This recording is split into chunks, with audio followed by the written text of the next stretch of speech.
Hello বন্ধুরা, তোমরা সবাই কেমন আছো? আবারও চলে আসলাম আরেকটা নতুন ডিজাইনের পিঠা নিয়ে।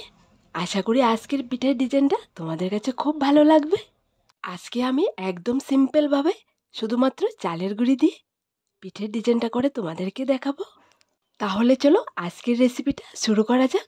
প্রথমে আমি নিয়ে নিলাম একটা কড়াইটা চুলোর মধ্যে পরিমাণ মতো পানি দিয়ে বসিয়ে দিলাম, আর এর মধ্যে দিয়ে দিলাম স্বাদ মতন লবণ।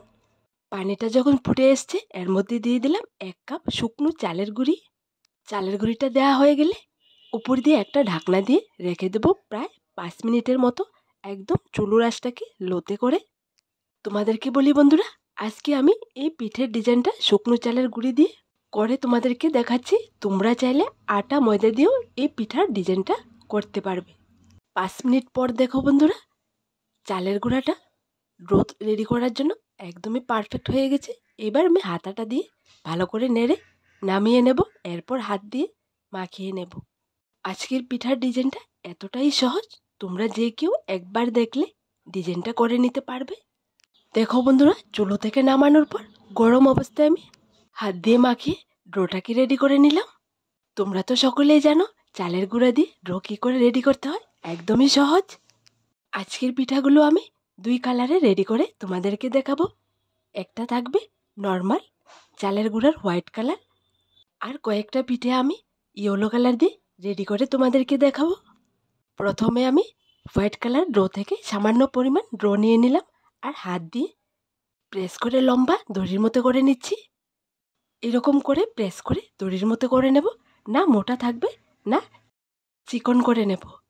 তোমরা চাইলে মোটা করে যদি এই পিঠার ডিজাইনগুলো করতে চাও তাহলে মোটা রাখলে হবে। আমি এখানে চিকন করে পিঠেগুলো রেডি করে তোমাদেরকে দেখাবো। একটা পিঠার ডিজাইন আমি করে তোমাদেরকে দেখিয়ে দিচ্ছি। দেখো, সামনের অংশটা একটুখানি বেশি রেখে এরপর আমি রিং রিং করে 4টা রিং পরপর বানিয়ে নিলাম। এরপর নিয়ে নিলাম একটা কাঠিটা দিয়ে মাঝ বরাবর হালকা প্রেস করে দিলে পিঠার ডিজাইনটা একদম পারফেক্টভাবে হয়ে যাবে। সামনের অংশে আর পেছনের অংশে একটু পাতার শেপ দিয়ে দিলে হয়ে যাবে। ঠিক একই রকম করে আমি আরেকটা পিঠার ডিজাইন করে তোমাদেরকে দেখিয়ে দিচ্ছি। তোমাদেরকে বলি বন্ধুরা, তোমরা দেখবে 1 কাপ চালের গুঁড়ি দিয়ে এখানে অনেকগুলো পিঠার ডিজাইন আমি করে তোমাদেরকে দেখাবো। একে একে আমি অনেকগুলোর পিঠার ডিজাইন তোমাদের সামনে করে দেখিয়ে দিচ্ছি, যাতে করে তোমরা একদম সহজে শিখে নিতে পারো। আমার নতুন আর পুরনো বন্ধুদের জানাই আমার মন থেকে অনেক অনেক ধন্যবাদ আর ভালোবাসা। যারা আমার নতুন বন্ধু, আমার রেসিপিগুলো দেখে সুন্দর সুন্দর কমেন্টে লিখে আমাকে জানাও। তোমাদেরকে বলি এইভাবে আমার পাশে থাকবে। দেখো বন্ধুরা, ইয়েলো কালার ডো থেকে আরেকটা পিঠার ডিজাইন আমি করে তোমাদেরকে দেখিয়ে দিচ্ছি।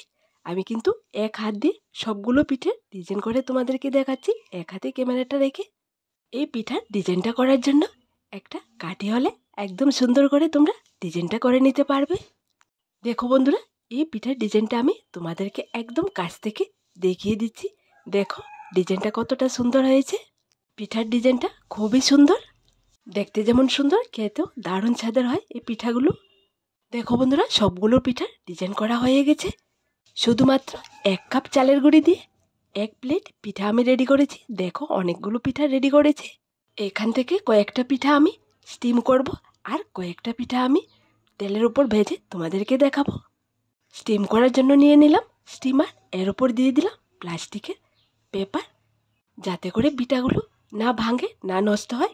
তাই আমি স্টিমারের ভেতর প্লাস্টিকের পেপার সেট করে বসিয়ে দিলাম। এরপর আমি পিঠেগুলো সেট করে বসিয়ে দেব। তোমাদেরকে বলি বন্ধুরা, তোমরা যদি এই পিঠার ডিজাইনগুলি করো, যদি মনে করো স্টিম করে পিঠাগুলো খাবে তাও পারো, তেলের উপর ভেজে খাবে তাও পারো, দুটাতে 2 রকম স্বাদ হবে। দেখো বন্ধুরা, কয়েকটা পিঠা আমি স্টিমারের ভেতর সেট করে নিয়ে নিলাম।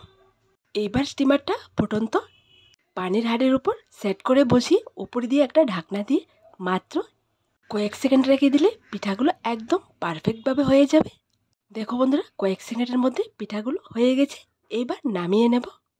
স্টিম করা বা ভাপানো পিঠাগুলো এক সাইডে রেখে বাকি কয়েকটা পিঠে আমি তেলের উপর ভেজে তোমাদেরকে দেখিয়ে দিচ্ছি। পিঠাগুলো ভাজার জন্য আগে থেকে আমি চুলোর মধ্যে তেল বসিয়ে রেখেছি। তেলটা হালকা গরম হয়ে গেছে। এবার একটা একটা করে পিঠাগুলো দিয়ে উল্টিয়ে পাল্টিয়ে গোল্ডেন ব্রাউন কালার করে ভেজে নামিয়ে নেব। পিঠাগুলো ভাজার সময় চুলোর আঁচটাকে একদম লোতে রেখে পিঠাগুলো ভাজবে। তখন দেখবে পিঠাগুলো ভেতরে আর বাইরে একদম পারফেক্টভাবে ভাজা হবে আর একদম মুচমুচা হবে, খেতে তখন দারুণ লাগে। চুলোর আঁচটা হাইটে রেখে যদি পিঠাগুলো ভাজতে যাও পিঠাগুলো নরম থাকবে আর উপর দিয়ে পোড়া লেগে যাবে, তাই খেতে ভালো লাগবে না। দেখো বন্ধুরা, পিঠাগুলো আমি উল্টিয়ে পাল্টি একদম গোল্ডেন ব্রাউন কালার করে ভেজে নিলাম। এবার নামিয়ে নেব। পিঠাগুলো যতটাই মুচমুচা হয় খেতে ততটাই স্বাদের হয়।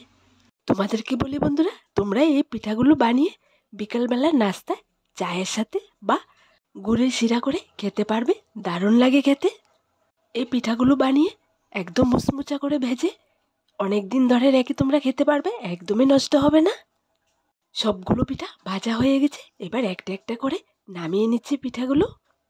দেখো বন্ধুরা, পিঠাগুলো আমি নামিয়ে একটা প্লেটের মধ্যে নিয়ে নিলাম। একই প্লেটের মধ্যে আমি এক সাইডে রেখে দিলাম তেলের উপর ভাজা পিঠাগুলো, আরেক সাইডে আমি স্টিম বা ভাপানো পিঠাগুলো রেখে তোমাদেরকে দেখিয়ে দিচ্ছি। এই দুইটা পিঠার স্বাদ দুই রকম লাগে। তোমরা অবশ্যই রান্নাঘরে থাকা সামান্য আটা, ময়দা বা চালের গুঁড়ি দিয়ে এই পিঠার ডিজাইনটা একবার ট্রাই করে দেখবে আর আমাকে কমেন্টে লিখে জানাবে এই পিঠেগুলো খেতে কেমন লাগে। তেলের উপর ভাজা পিঠাগুলো একটা ভেঙে আমি তোমাদেরকে দেখিয়ে দিচ্ছি। অনেকটাই মুচমুচা হয়েছে, যেমন মুচমুচা হয়েছে কিন্তু খেতে একদমই সফট।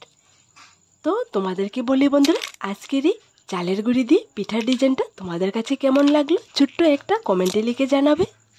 আর আমার দেওয়া সবগুলো রেসিপি যদি তোমাদের ভালো লেগে থাকে অবশ্যই আমার চ্যানেলটাকে লাইক, শেয়ার এবং সাবস্ক্রাইব করে পাশে থাকা বেল বাটনটি ক্লিক করে রাখবে, যাতে করে আমার দেওয়া নতুন নতুন রেসিপিগুলো সবার প্রথমে তোমাদের কাছে পৌঁছায়। আজ এখানে আবার দেখা হবে নতুন একটা রেসিপির সাথে। সবাই ভালো থেকো, সুস্থ থেকো।